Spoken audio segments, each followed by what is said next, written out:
Unless checked, this network could become a rallying point for the alienated and disaffected on every continent, spawning and imitators and spurring individuals in far-flung places to commit stupid, destructive, suicidal acts. The Secretary of State has hailed and nailed this one solid. The phony Islamic State known as ISIS has already created those who will do anything to copycat their heinous killing ways. However, some believe we might be making a dent in their effectiveness. Tell that to another American family saying their goodbyes to an executed loved one. Let's dig the details as we welcome back to MidPoint former CIA intelligence analyst who has her ear to the ground every day from sources around the world. Lisa Ruth joins us here in studio. Always a pleasure to have you here. Thanks for having me. Okay, so here we go, right up front. There are some people who say that this recent execution, the way it was videotaped and the way it was sent out, says that ISIS is panicking, that they're not quite as good as they were, so they're just getting something out. And I guess we're making an impact. What's the reality? There's a couple different things, and you and I have spoken before. ISIS doesn't have to take over all the Middle East to win here. You know, these guys have they have succeeded in creating terror, really, among the population. They have succeeded in holding land. They're now minting coins. They're implementing Sharia law. They executed a dentist last week. They beheaded her publicly because she worked on a male patient. They cut off fingers of people who smoke. These guys are controlling territory. What this video, unfortunately, we saw this coming. When last week they had a setback, and if you look consistently, every time they've been removed from an area they control, their response is to behead someone publicly on TV. An American, when it was against the Lebanese border, they beheaded a Lebanese. You know, are they losing ground? Sometimes, but then they swarm back around. And I like your analogy of the cockroaches. You know, yes, maybe for a small period of time we can eradicate them from one little area. They're not gone, and they will be back. They continue to swarm. They're still playing what really comes down to a beautiful public relations game, because as you just pointed out, when they lose, now they win. When they lose, now they win.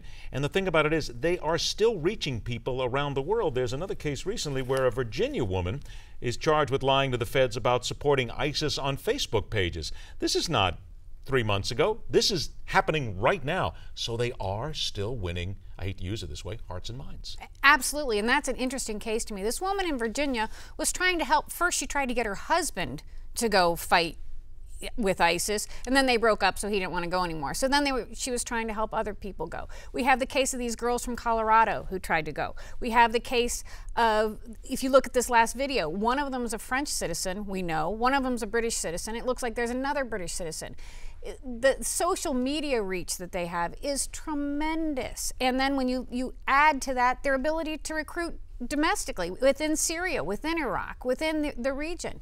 They're not running out of people here. And they are playing a game, well, I hate to use that term because it's a very deadly To them game. It is a game, though. But it is. Well, and they, you know, I go back to winning. I don't even know what that means. If they were eradicated today, they're not gone. Al-Qaeda, the ideology remains. Things have changed. They have changed the playing field dramatically. Now, I think we're going to continue to see terrorist groups taking territory. That's a new thing. They never did that before.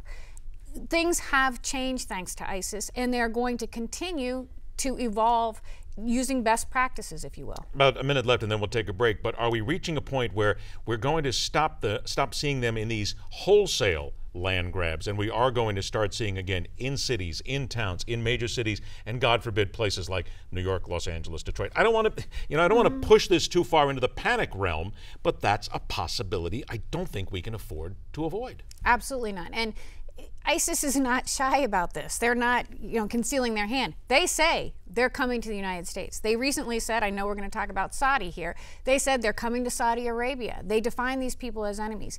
These groups, this group, is well-funded, well-trained, incredibly well-motivated. Are we prepared to ignore that? About 20 seconds. Is there any thinking process in the intelligence community right now that we have degraded them militarily, a little bit at least? Around the edges, I would say, but the problem is the people I talk to are concerned that we've degraded them, but they don't believe it's permanent. Right now, the concern is even when we win, it's a short-term situation that we have not exploited to firm up. It's almost like airstrikes are nothing more than PR strikes. Absolutely. I hate to say that, but that's the way it looks right now. All right. Lisa Ruth stays with us after the break. We dive headfirst into the latest about a country that is supposed to be our great friend. Yet still some believe they may be working behind the scenes with killers from the past and the present.